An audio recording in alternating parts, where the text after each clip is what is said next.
1 Samuel capítulo 2, versículo 12 ao 17. Encontrou aí? Amém. Diz assim a palavra do Senhor: os filhos de Eli eram ímpios, não se importavam com o Senhor, nem cumpriam os deveres de sacerdotes para com o povo.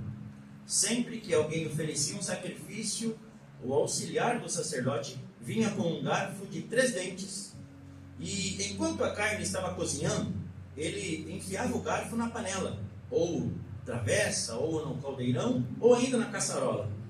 E o sacerdote pegava para si tudo o que vinha no garfo.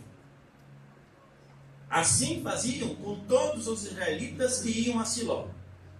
Mas antes mesmo de queimarem a gordura, vinha o auxiliar do sacerdote e dizia ao homem que estava oferecendo o sacrifício: me dê um pedaço de carne para o sacerdote assar. Ele não aceitará se a carne estiver cozida, somente crua. Se o homem lhe dissesse: deixa primeiro a gordura se queimar e então pegue o que quiser, o auxiliar respondia: não, entregue a carne agora, senão eu vou tomar força. O pecado desses jovens era muito grande à vista do Senhor, pois eles estavam tratando com desprezo a oferta do Senhor. Pula aí o 18, 19, 20, vai para o 22 agora, versículo 22. Continua falando deles agora. Diz assim o texto: Eli, o pai desses 2 jovens, já era bem idoso, e ficou sabendo de tudo que seus filhos faziam a todo Israel, e que eles se deitavam com as mulheres que serviam junto à entrada da tenda do encontro. Por isso, lhes perguntou: por que vocês fazem essas coisas? De todo o povo eu ouço a respeito do mal que vocês fazem. Não, meus filhos, não é bom o que eu escuto, se espalhando no meio do povo do Senhor. Se um homem pecar contra outro homem, os juízes poderão intervir ao seu favor. Mas se pecar contra o Senhor, quem intercederá por ele? Seus filhos, contudo, não deram atenção a respeito do seu pai, pois o Senhor queria matá-los. Amém? Amém. Até o 25 agora. Depois nós vamos aí citar mais alguns para frente. Vamos orar ainda sentados? Pai, em nome de Jesus, nós queremos louvar o Teu nome pela Tua palavra, que será novamente iluminado ao nosso coração, e que nós possamos, Senhor, ter realmente convicção disso, que estamos num momento muito especial, onde o Senhor fala conosco. Um culto é isso, Senhor. Muitas vezes a gente pensa que vem ao culto para ser abençoado. Na verdade, nós vemos aqui ter um encontro com Deus, onde nós declaramos palavras, oramos e falamos, mas também o Senhor fala conosco. É um diálogo entre 2 pessoas e depois uma unidade de crente. Aqui nós queremos ouvir a Tua voz essa noite, em nome de Jesus.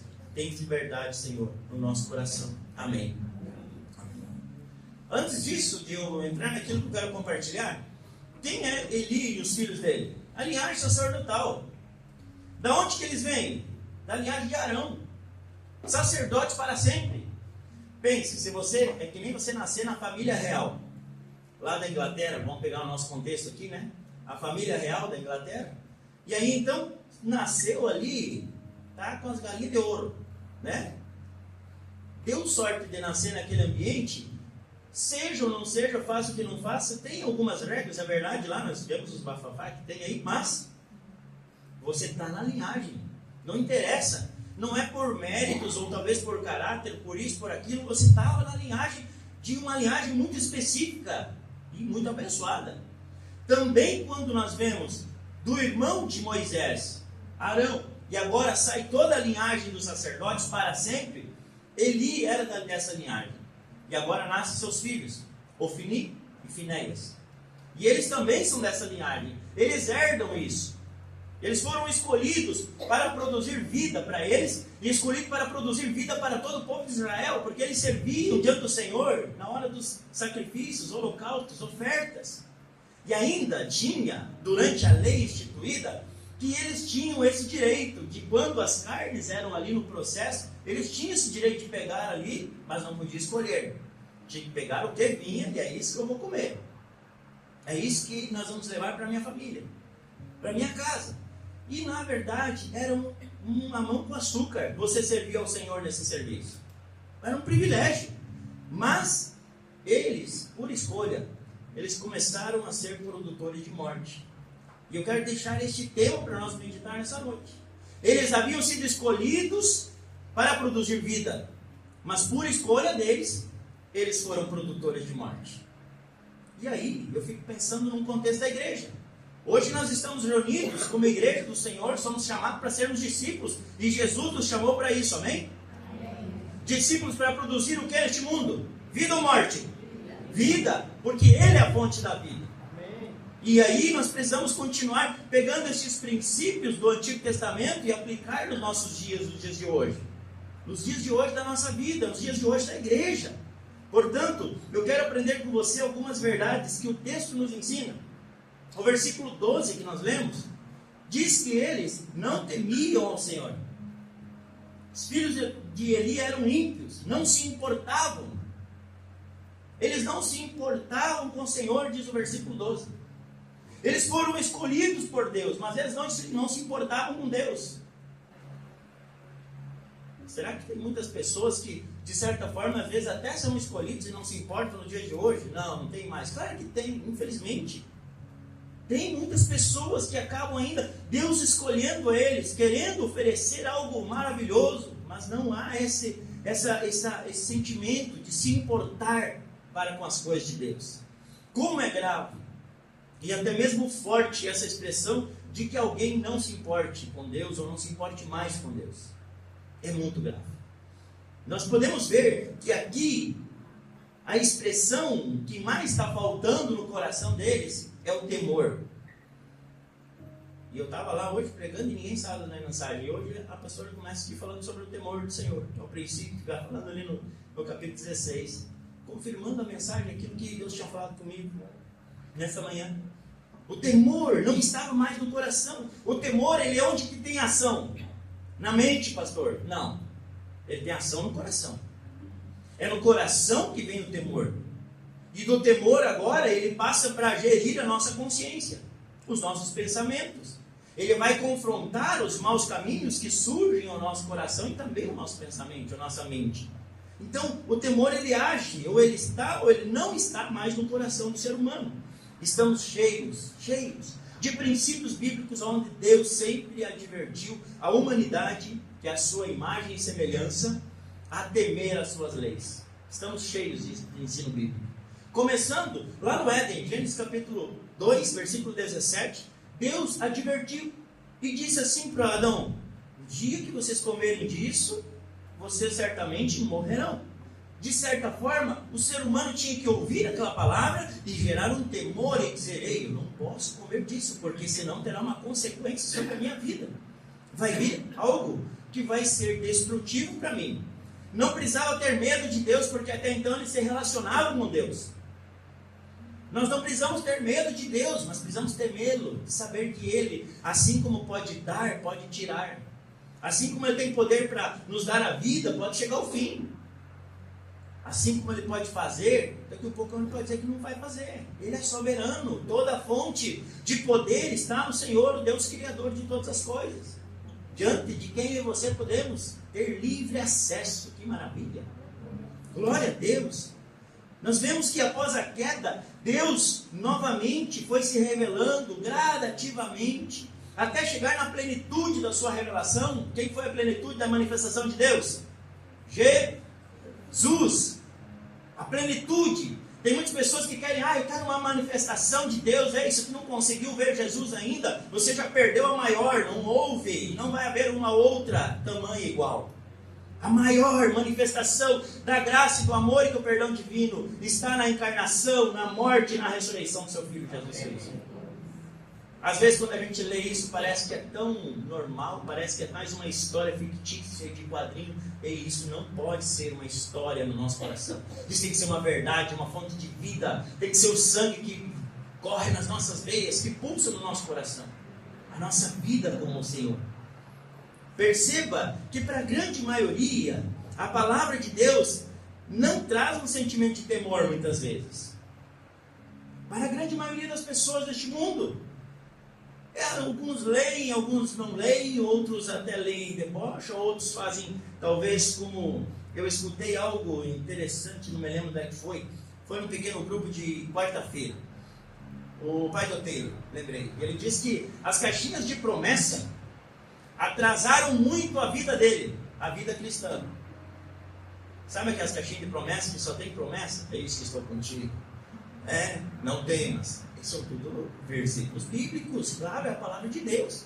Só que lá não vai ter que dizer assim, se arrependa, volte para o caminho de onde tu deixou. Ou seja, já diz, é uma caixinha de promessa, a gente fica com a parte boa só.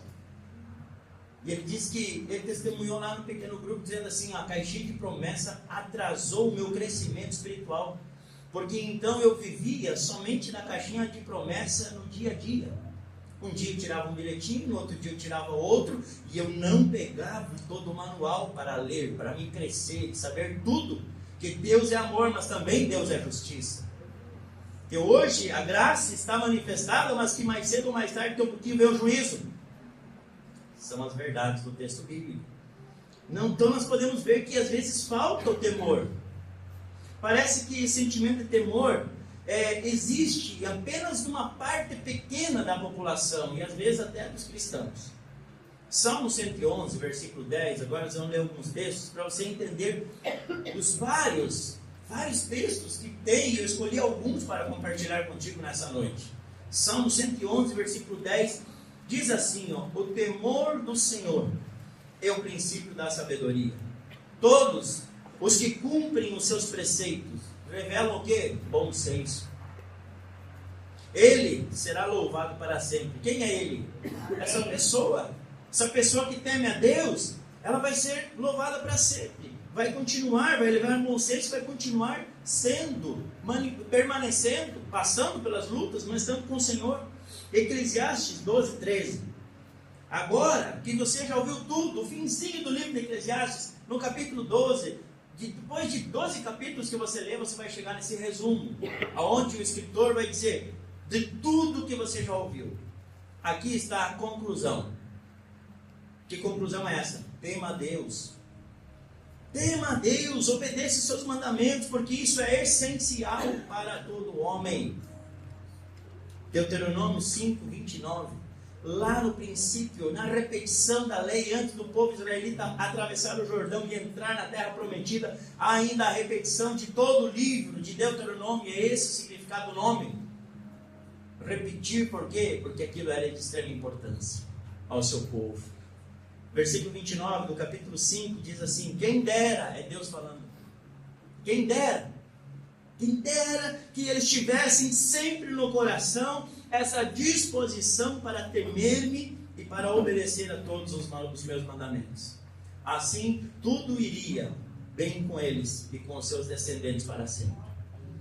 Se o ser humano, se a humanidade tiver uma predisposição no nosso coração em temer a Deus e andar nos seus caminhos, vai acontecer tudo bem com nós e com as nossas gerações até que todos continuem neste caminho. Jó, capítulo 1, versículo 8, nós conhecemos muito bem. O que está escrito? Disse então Deus, o Senhor, a Satanás. Um diálogo entre Deus e Satanás. Você reparou, meu servo Jó? Não há ninguém na terra como ele. Irrepreensível, íntegro, homem que teme a Deus e evita o mal. Perceba que o temor a Deus está no coração, e depois do temor de Deus que está no coração, então ele vai gerir as ações, a continuidade.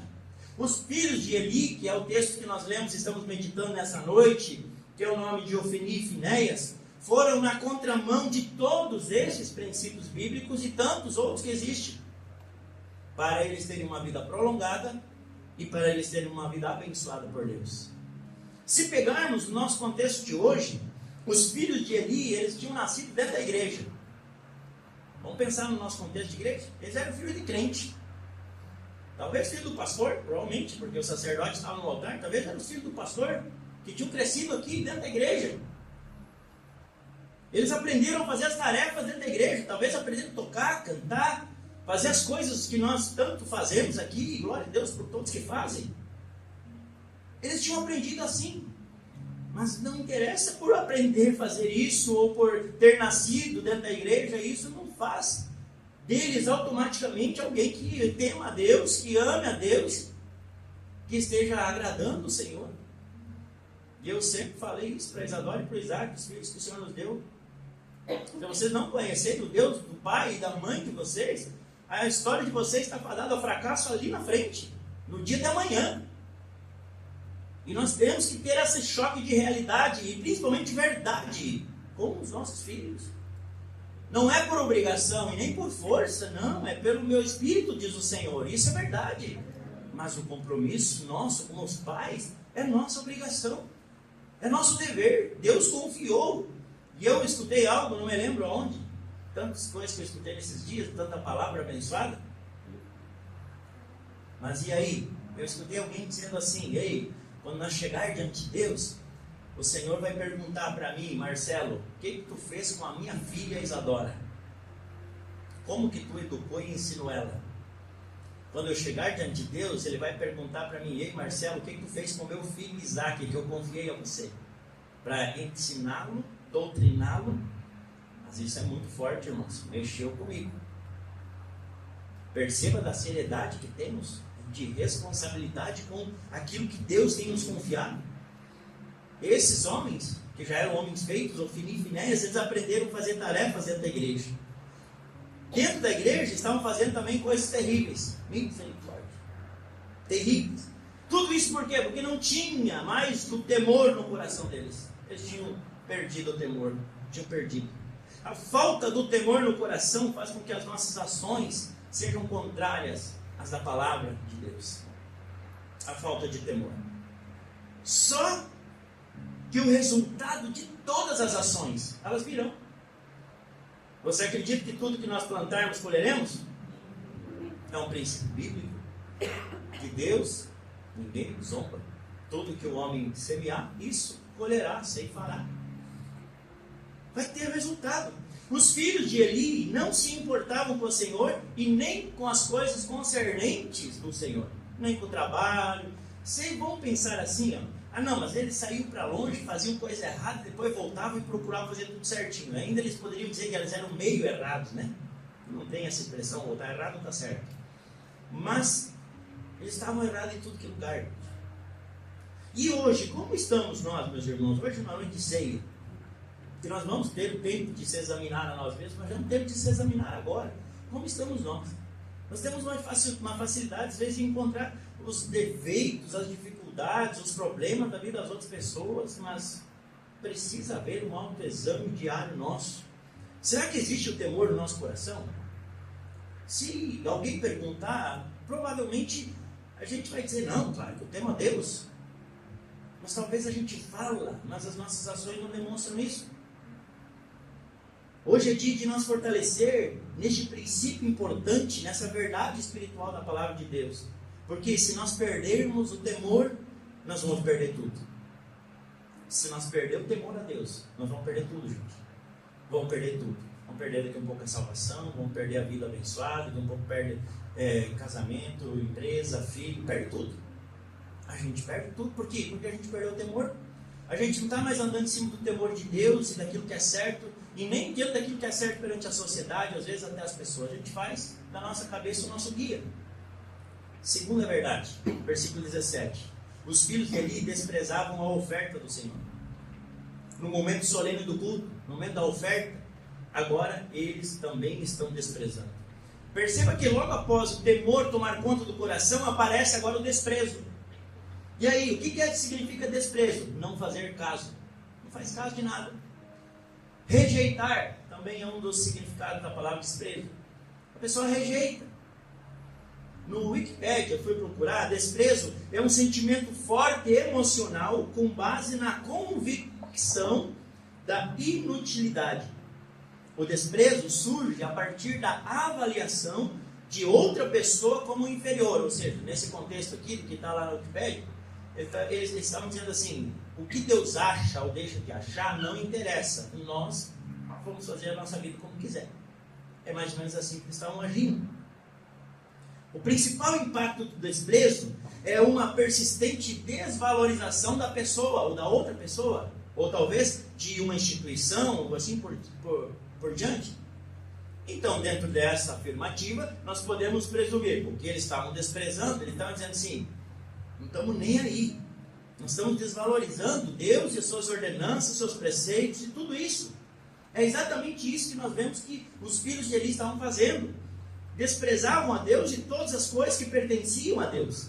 Existiam normas e regras instituídas pelo Senhor para o ritual de ofertas. Mas eles menosprezavam, desprezavam isso, mudando as formas para instituí-las pelo Senhor. Tu percebe que, por exemplo, quando eles chegam e nós lemos o texto, eles tinham que esperar primeiro cozinhar para depois pegar. Não, nos dá carne crua. Nos dá carne crua. E se tu não der, nós vamos pegar a força. Não é isso que nós lemos? É isso que eles faziam. Mas e o temor? Não interessa o temor. Aqui com nós é assim. Pensa, que seriedade, gente. Então, nessa lei, nós podemos ver que existia ali cerimônias e leis e rituais de como fazer todas as coisas na lei através de Moisés, que foi instituído, inclusive para os sacerdotes, como eles deveriam proceder. Lucas, capítulo 6, versículo 43, Jesus nos ensina algumas verdades nesse contexto bíblico. Nenhuma árvore boa dá fruto ruim. Nenhuma árvore ruim dá fruto bom. Toda árvore é reconhecida pelos seus frutos. Ninguém colhe figos de espinheiros e nem uvas de ervas daninhas. O homem bom tira coisas boas do bom tesouro que está no seu coração, e o homem mau tira coisas más do mal que está dentro do seu coração. Porque a sua boca fala do que o coração está cheio. Meus irmãos, não adianta nós brincar com as coisas do Senhor. É sério o negócio. É sério o papo. Mateus capítulo 11, versículo 20 a 24, para nós continuar. Mateus capítulo 11, versículo 20 a 24, diz assim: Então começou ele a lançar em rosto as cidades onde operava a maior parte dos seus milagres. Jesus está falando aqui. E não se arrependiam, dizendo ele: Ai de ti, Corazim, ai de ti, Betsaida, porque se lá em Tiro e em Sidom se tivesse operado os milagres que em vocês foram operados, há muito tempo eles teriam se arrependido com silício e em cinza. Contudo, em vós, eu digo que para ainda Tiro e Sidom haverá menos rigor. Não quer dizer que não vai ter, mas vai ter menos rigor no dia do juízo do que para vocês. E tu, Cafarnaum, porventura está elevado até os céus? Ou seja, Cafarnaum estava se achando. Até o inferno você vai descer, o Senhor está falando, para aquela cidade. Mas não para a cidade em si, está falando para as atitudes daquele povo que ali vivia. Perceba ainda. Porque se em Sodoma se tivesse operado os milagres que em ti se operaram, teriam ela permanecido até hoje. Contudo, eu vos digo que no dia do juízo haverá menos rigor para Sodoma do que para ti. O que Deus está falando para essas cidades, para esse povo, para essas pessoas que viviam? Ele está dizendo: ei, eu passei, eu manifestei milagres, sinais, eu deixei uma mensagem poderosa.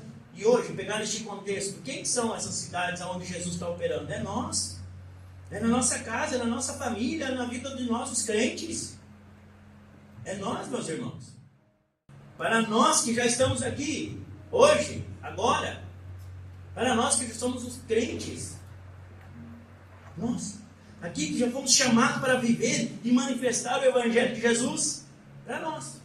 É isso que ele está valendo hoje. Marcelo, olha, se você, tua família, se outros tivessem tido a oportunidade que eu te dei, de você mudar de vida, de você ter sido chamado, de você deixar uma herança e você não está deixando, vai ter menos rigor para os outros que não tiveram essa oportunidade que para você. É esse o contexto bíblico que Jesus está falando. Isso não quer dizer que nós não vamos falhar na caminhada, não. Mas sim que nós não vamos desprezar os ensinos e as correções que o Senhor vai nos dar. Portanto, nessa noite, nós podemos ouvir o Senhor falar: ei, Marcelo, ouça o Senhor falar o teu nome. Organiza a tua vida. Organiza a tua vida. Organiza as prioridades na tua vida. Vá atrás e fecha as brechas que a palavra de Deus já tem te mostrado. Vá atrás, feche as brechas, as legalidades que o Espírito Santo já te mostrou. O Espírito Santo está falando com nós. Por quê? Porque Ele nos ama, Ele está nos chamando. Não fique protelando, não fique empurrando com a barriga, não fique dando lugar ao diabo na sua vida, porque quando nós damos lugar ao diabo, é isso que o apóstolo Paulo diz. Quando nós abrimos legalidades, o inimigo tem a possibilidade de entrar e operar coisas terríveis, morte, destruição, tristeza, matar, roubar, destruir. É a função dele. Mas cabe a nós fortalecer a nossa trincheira, os nossos muros, como o Senhor tem falado conosco. Precisamos viver um relacionamento verdadeiro, transparente, sincero. Sincero é sem maquiagem, vem da palavra sincera. Sincero com Deus. Sincero diante do Senhor. Afinal, Ele nos conhece melhor do que nós mesmos. Deus nos conhece melhor que nós mesmos. Reconheça, então, os teus pecados e os pontos fracos que você tem, para que o poder dele se manifeste na sua fraqueza. Eu vou reconhecer os meus. Nós precisamos reconhecer. Reconheça. Caso contrário, daqui a pouco nós poderemos estar vivendo igual Ofni e Finéias, sem temor a Deus, andando por caminhos como a pastora leu no Provérbios 16, que no início parece caminho bom e caminho de vida, mas depois é caminho de morte. Não. Que hoje possamos valorizar as coisas do Senhor e não desprezar como os filhos de Eli fizeram, em nome de Jesus. Amém? Amém. Terceiro, versículo 22. Eles mantinham relações íntimas sem compromisso. Eles brincavam com as mulheres que trabalhavam no templo e eles eram casados. Veja que a falta de temor faz com que o nosso relacionamento com Deus seja feito de forma errada. Primeiro começa a falta de temor e o meu relacionamento com Deus seja feito de forma errada. Eu não consigo me relacionar com Deus da forma correta. Depois, este relacionamento, pela falta do temor, faz com que o relacionamento agora com as pessoas também seja feito de forma errada. Ok? Fica comigo aqui. Não perca aí o que Deus quer falar no teu coração. Primeiro, a falta de temor faz o quê? O meu relacionamento com Deus, ele acaba sendo feito de forma errada. Depois, agora o relacionamento com as pessoas acabam também sendo afetados. Agora, esses homens, apesar de ter nascido numa linhagem sacerdotal, eles poderiam e deveriam ser casados. A Bíblia nos mostra claramente que a esposa de Finéias estava grávida quando ele morreu. Nós já vamos falar nisso no capítulo 4, versículo 19. Ou seja, ele era um homem casado, tinha esposa, o outro do seu irmão também. Os dois mantinham agora seus prazeres carnais ilícitos com outras mulheres, apesar apenas talvez por mau caratismo ou por status, porque eles eram os filhos do sacerdote. Talvez eles tinham aquela fama. Afinal, eles tinham esposas, eles tinham família, com quem poderiam viver uma vida total de entrega, de satisfação daquilo na ótica do plano divino. Para ser uma só carne, para viver aquilo que Deus instituiu. Mas como o temor já não existia no coração, os relacionamentos com Deus e com as pessoas estavam totalmente depravados. Agora o relacionamento deles com Deus era de qualquer jeito, e o relacionamento com as suas esposas, famílias e pessoas também era de qualquer jeito. Hoje estamos vivendo em dias em que os relacionamentos também parecem estar sendo descartáveis. Tu usa e joga fora. Os relacionamentos são interesseiros apenas por benefício próprio. Isso em vários tipos, infelizmente. Quando isso acontece pelos ímpios, meus irmãos, e por pessoas que não estão buscando a Deus, até fica menos espantoso. A pessoa não teme a Deus, a pessoa está longe do Senhor, está tudo. Parece que a gente não se escandaliza tanto. Mas quando, por exemplo, nós seguimos ao exemplo dos filhos de Ofni e Finéias, ou os filhos de Eli, Ofni e Finéias, eles estavam cumprindo atividades dentro da igreja. Eles estavam servindo dentro da igreja, daquele tempo. E aí a gente fica pensando, quantos escândalos acontecem hoje no meio das igrejas, inclusive das nossas, às vezes. Quantos? Infelizmente. Por líderes, por pastores, por irmãos, por crentes, por vários tipos, por todas as classes. Infelizmente acontece. Cantores, pessoas que estão na fama, daqui a um pouquinho quando vê, aconteceu. Quando nós perdemos o temor, acabamos perdendo tudo, irmãos. O temor, quando ele não reina no nosso coração, ele já não está mais nos conduzindo a um relacionamento certo com Deus e automaticamente não vai fazer nós se relacionar certo com o próximo. Malaquias, 2:10. Não temos todos o mesmo Pai? Não fomos todos criados pelo mesmo Deus? Por que será então que quebramos a aliança dos nossos antepassados, sendo infiéis uns com os outros? Provérbios 11:3.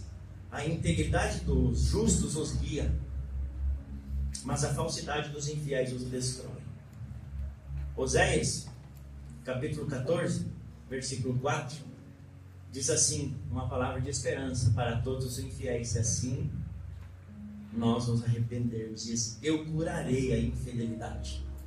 Eu curarei a infidelidade deles e os amarei de todo o meu coração, pois a minha ira desviou-se deles agora. Glória a Deus, está melhorando o negócio.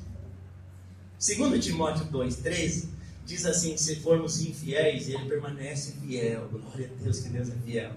Ele não age quando nós estamos perdidos, desviados e infiel. Ele tem uma bondade, uma misericórdia que nos alcança um pouquinho mais, porque não pode negar a si mesmo, ele permanece fiel.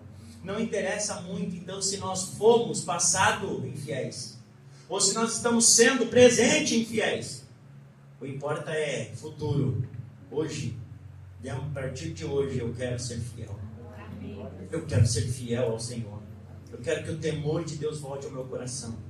Eu quero ser fiel a Deus. Eu quero ser fiel com as pessoas. Eu quero ser fiel com o cônjuge. Eu quero ser fiel com os filhos. Eu quero ser fiel. É uma decisão. Não interessa o passado e até então o presente, mas sim o futuro, como viveremos. Porque o destino nosso está ali e ele vai ser aquilo que nós decidirmos hoje. Se queremos parar, orar e clamar ao Senhor para que o temor dele volte a reinar e a dominar nosso coração, então nós podemos ter uma esperança de futuro. Ou talvez podemos querer continuar vivendo do mesmo jeito, onde o temor já não reina, desprezando as coisas de Deus, os princípios e a palavra. Hoje é dia de nós mexer nas coisas internas e fazer uma faxina dentro do nosso coração. Salmo 139, o salmista Davi, ele nos dá um bom exemplo disso. Versículo 22 e 23. Ele diz assim nessa canção: sonda-me, Senhor, ou sonda-me, ó Deus, e conhece o meu coração. Como se Deus não conhecesse. Mas o interessante é que quando nós oramos, não é para mudar Deus, é para nós orar e falar aquilo que nós somos para Deus. Conhece o meu coração, prova-me, e conhece os meus pensamentos, e vê se há em mim algum caminho mau, e guia-me. Ou seja, a minha vida é tua, Senhor. Me conduz pelo caminho eterno. Que a nossa oração, o nosso clamor seja assim como foi este cântico de Davi, em nome de Jesus, e assim nós podemos ter uma esperança diferente. E o versículo 25 para nós encerrar. Eles não ouviram a voz do seu pai quando ele repreendeu. Normalmente, quando tem a falta de temor no coração de alguém, pode ser pai, pode ser a mãe, pode ser irmão, pode ser pastor, pode ser amigo, pode ser quem for, a pessoa fala, é a mesma coisa que falar com uma parede, uma cadeira, não tem vida. A falta de temor, ela cega o entendimento e a pessoa não recebe a repreensão, não recebe a correção de ninguém. Veja que a falta de temor produz agora o desprezo com as coisas de Deus e os seus princípios, também o desprezo com o próximo e até com a moral das pessoas e da sociedade, e agora faz com que essa continuação da consequência, a falta de temor vai fazer com que despreza a correção, e a correção até do pai e da mãe. Eli, mesmo em algumas situações ele seja sendo até conivente, né, com os filhos, ele demonstra aqui uma pequena preocupação e chamando a atenção deles. Mas isso não adiantou nada, eles não ouviram a voz do seu pai. Não ouviram a voz do pai que os repreendeu. O Feni e Finés aqui quebraram mais um princípio da palavra de Deus. Provérbios 15, 5. O tolo despreza a correção do seu pai, mas quem acolhe a repreensão revela prudência. Mesmo Provérbios 22, ou melhor, 23, 22, diz assim: ouve teu pai que te gerou, e não despreze a tua mãe quando vier a envelhecer.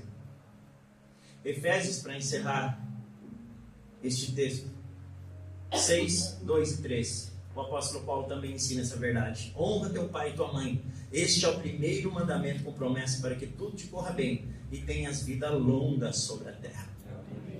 Honrar o que Deus instituiu, honrar o que Deus pede que nós honramos, não tem a ver com as outras pessoas. Tem a ver com a minha vida. Tem a ver com a consequência sobre mim. Quando eu estou orando, honrando aquilo que Deus pede para me honrar, está totalmente ligado e diretamente à minha vida e a consequência que vai acontecer sobre mim. Quando os benefícios da honra não vai sobre a outra pessoa, elas vêm sobre mim, que estou participando e praticando este princípio. Então, quando nós oramos, lemos e pedimos, a palavra de Deus pede que nós honre a Deus. As consequências de nós honrar a Deus virá sobre nós. Quando, por exemplo, Hebreus está dizendo, honre o matrimônio, você está honrando o teu casamento, as consequências vêm sobre a esposa? Não, isso principalmente sobre você. Depois vai alcançar tua esposa. Quando a Bíblia diz honre seus líderes, a bênção não vai sobre os líderes, vai sobre você, que participou de um princípio bíblico. Quando a Bíblia está dizendo honre os seus irmãos mais do que você, não quer dizer que os teus irmãos serão abençoados mais que você, não, é você que vai viver esse princípio. Quando a Bíblia diz honra a igreja e assim por diante, é tudo sobre você, é sobre mim, sobre nós. Tudo não tem a ver com o próximo, mas sim sobre eu, sobre mim, sobre você, nós participarmos desse princípio. Eli estava aqui relativamente fazendo seu papel de repreender os seus filhos, mas eles, os seus filhos, não ouviram e através disso colheram consequências terríveis. Se você continuar lendo o texto bíblico que nós lemos aí, no capítulo 2, e agora indo para a parte final, você vai ver que as consequências vieram, eles colheram as consequências. No 27 ao 36, se você quiser ir acompanhando aí na sua Bíblia aí, mas eu não vou ler tudo, você vai continuar lendo o texto bíblico e verá que após algum tempo veio um homem de Deus. Eu estou aqui resumindo o que diz esses versículos aí. Veio um homem de Deus e entregou uma mensagem a Eli. No 29, Eli sofreu uma repreensão, porque ele honrava mais os filhos do que a Deus. Ele está dizendo, por que tu honra mais teus filhos do que a mim? O homem de Deus falou para Eli. E essa é uma verdade dura, às vezes, para nós pais. Porque às vezes a gente honra mais os filhos do que a Deus, né? Que Deus nos livre, em nome de Jesus, e possamos ter este temor a Deus e temê-lo mais a Ele do que os nossos filhos. Amém?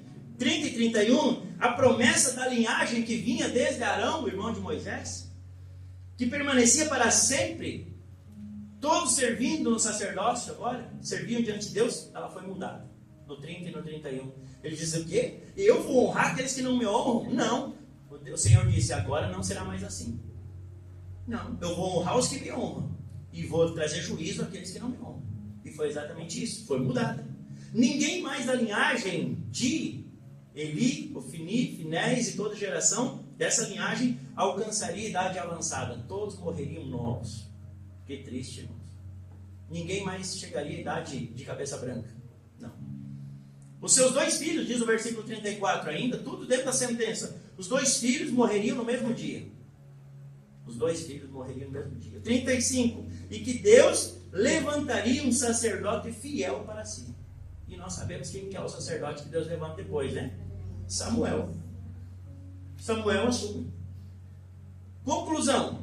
Os filisteus vão guerrear. No capítulo 4 agora, se você quiser acompanhando, o versículo 2, você vai ver que os filisteus vão guerrear contra Israel e vencem a batalha. Os filisteus vencem o povo de Deus. O povo de Deus, os israelitas, decidem ir buscar a Arca da Aliança. Os 2 filhos de Eli, Ofni e Finéias, vão acompanhando a Arca da Aliança. Era a função deles, eles eram sacerdotes. Agora eles chegam lá. No versículo 10 e 11 do capítulo 4. No capítulo 4, versículo 4, diz que eles perdem a primeira batalha. Eles vão buscar a arca. Agora, lá no versículo 10 e 11, eles vão com a arca e os 2 filhos do sacerdote junto. E o que acontece é que eles perdem de novo a guerra. Eles levam uma grande derrota.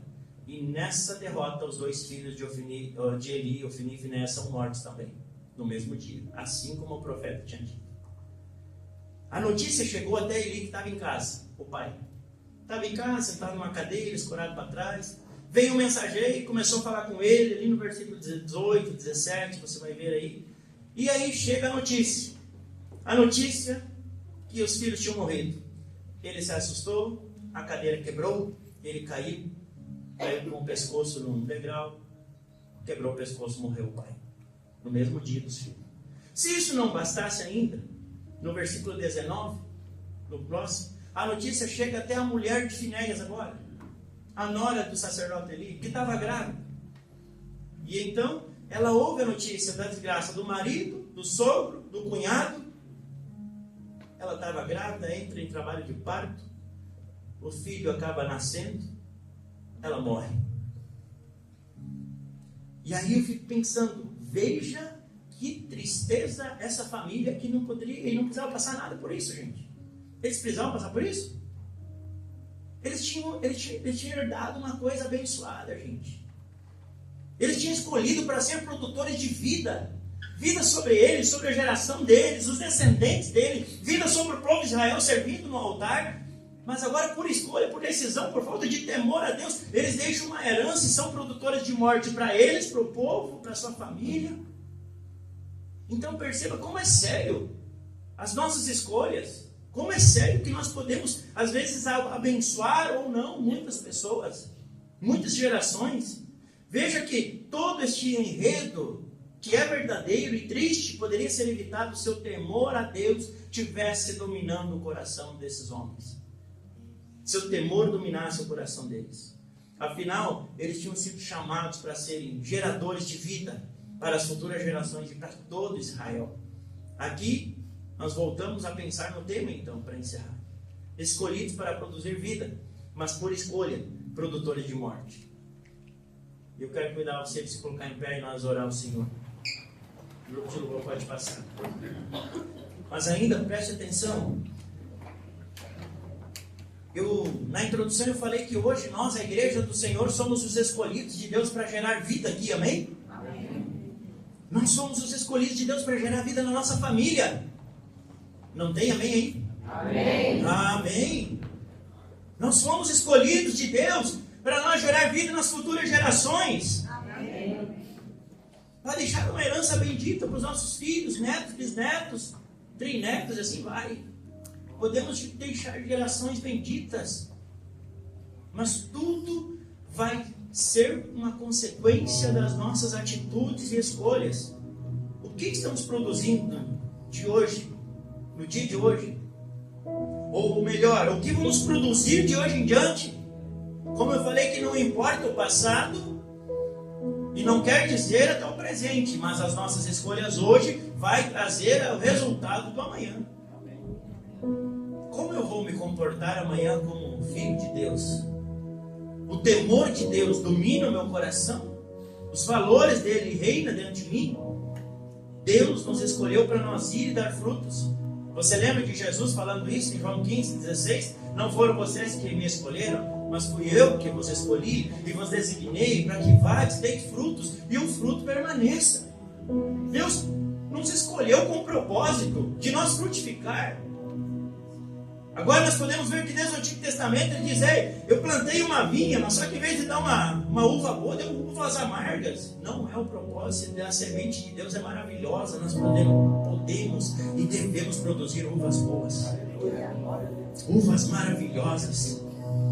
Mateus 5,16, Jesus diz assim: ei, da mesma forma, brilhe a luz de vocês diante dos homens, para que vejam as boas obras e glorifiquem o Pai que está no céu. Temos uma escolha a fazer, irmãos, cada um de nós. Eu não posso escolher por você, nem você por mim. A esposa não pode escolher pelo marido, o marido não pode escolher pela esposa, os filhos não podem escolher pelos pais e vice-versa. Nós não podemos escolher. Deus não pode escolher por mim e por você. Tanto que nós podemos pegar aqui um contexto bíblico para linkar. Quando você vê em Apocalipse 3:20, que ali está falando com uma igreja, mas podemos pegar o mesmo princípio e aplicar dentro dessa mensagem. Diz assim: ei, eu estou à porta e bato. Se alguém abrir, escolha, decisão. Se alguém abrir, eu entrarei. Cearei com ele, ele comigo. Perceba que esta porta do nosso coração, ela tem só uma maçaneta que abre só por dentro. É tipo aquelas portas de hotel. Por fora tu baixa ali, ou se você tem maçaneta, não abre, é só por dentro. O de fora tem que bater. Eu e você precisamos responder individualmente. Precisamos escolher. O Senhor, na sua infinita bondade e misericórdia, já nos gerou de novo para uma vida nova, um tempo bom, para nós produzirmos bons frutos, mas cabe eu e você tomarmos a escolha. Produziremos alguma coisa. Vamos produzir alguma coisa. Vida ou morte cabe a nós decidir. Nós vamos produzir alguma coisa. Mas vamos produzir algo que glorifique o nome do Senhor com temor a Deus no nosso coração. Tudo começa com temor. E depois vem o desprezo ou a honra. Nós vamos honrar aquilo que Deus honra ou vamos desprezar através das nossas escolhas. Depois do desprezo e da honra virá a obediência ou a rebeldia.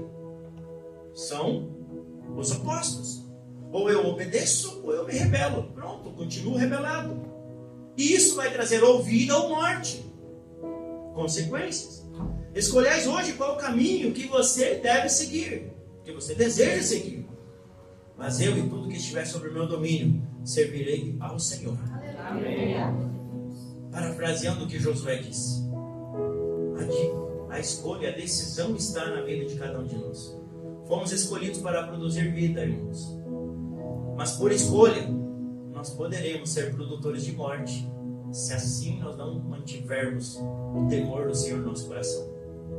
Eu queria convidar você para orar em nome de Jesus. Feche seus olhos. Fale com o Senhor, teu Deus.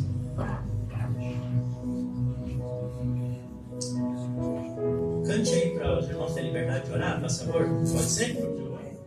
Vamos cantar um cântico, um pedaço. Você queria pedir para você, igreja, agora não cantar. Você ora agora. Agora é o tempo de você orar e falar com o Senhor, o teu Deus. Teu Deus que falou contigo através da sua palavra, do seu Espírito.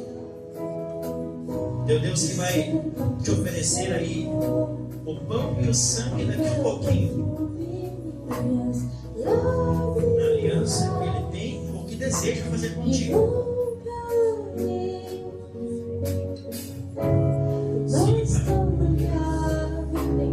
O Espírito Santo vai falando ao coração de cada um de nós. Tens liberdade aqui neste lugar, Senhor. Ah, Senhor da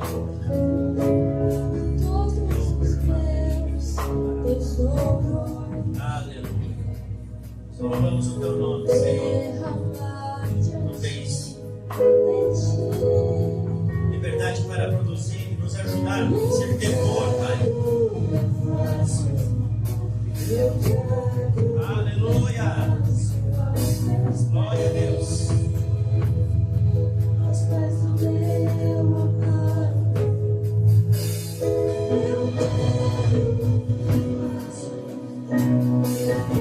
aos pés do meu amado,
com mais este dia de rede. Quantos que já chegaram ao fim? Mas nós estamos tendo mais uma oportunidade de louvar o teu nome, de termos um encontro contigo, Senhor, de ouvirmos a tua poderosa palavra e as tuas instruções para a nossa jornada. Em nome de Jesus, nós queremos orar nessa noite em cima do que nós ouvimos da tua palavra, Senhor. Nós temos essa convicção que o Senhor nos escolheu para nós ir produzir vida. Porque se a vida que és tu está no nosso coração, aí então ela vai produzir temor. Ela vai produzir, Senhor, o temor que vai nos guiar na jornada. Nós vamos saber nos desviarmos das más escolhas, das astutas ciladas do diabo, das armadilhas do inferno. Sim, Pai, em nome de Jesus, dessa forma nós vamos conseguir ser produtores de vida, por escolha, por decisão. Nós vamos deixar uma herança bendita para a nossa família, para a nossa casa, para os nossos futuros filhos, netos, bisnetos, gerações benditas do Senhor. Tu és aquele que visita as gerações. Tu és o Deus de gerações, Pai. Tudo aquilo que nós fazemos não é apenas por nós, Senhor. Precisa ir muito além de nós. Não pode estar só baseado num momento de emoção, num momento de prazer passageiro. Se vai contra os teus princípios. Ajuda-nos, Pai, que o teu Espírito venha reinar dentro do nosso coração, produzindo o temor para nós ouvir a tua voz. Ouvir muitas vezes até as correções que vêm de ti. Mas nós agradecer, porque temos um Pai que nos ama. Um Deus que nos ama e que morreu por nós e tem vida abundante para nós. Tem milagres extraordinários para a nossa jornada. Tem sim, Pai, uma vida que vai servir de legado para as futuras gerações. Em nome de Jesus. Ah, Senhor, não interessa o passado, se fomos todos nós indisciplinados, rebeldes, se fomos talvez com corações sem temor, mas ajuda-nos a hoje, Pai, hoje, ouvindo a Tua voz, que o nosso coração se amoleça e que o temor do Senhor reine e governe toda a nossa vida. Em nome de Jesus. E que a vida do Senhor agora, Senhor, flua em nome de Jesus. Flua através da tua igreja. Flua através dos teus filhos, aonde eles estiverem. Que o teu reino, Senhor, seja expandido. Que essa cidade seja impactada com o teu poder, com o evangelho, através do teu povo que te teme, que te ama e que te honra em nome de Jesus. Pai, no nome de Jesus, nos livra dos caminhos de morte. Nos livra, Senhor, de nós sermos produtores de morte em nome de Jesus. Nos ajude a nós, como teu povo, teus filhos nessa terra, a sermos produtores de vida, porque o Senhor é a fonte da vida. Em nome de Jesus. Assim nós oramos, te agradecemos no nome precioso de Jesus. Amém. Amém.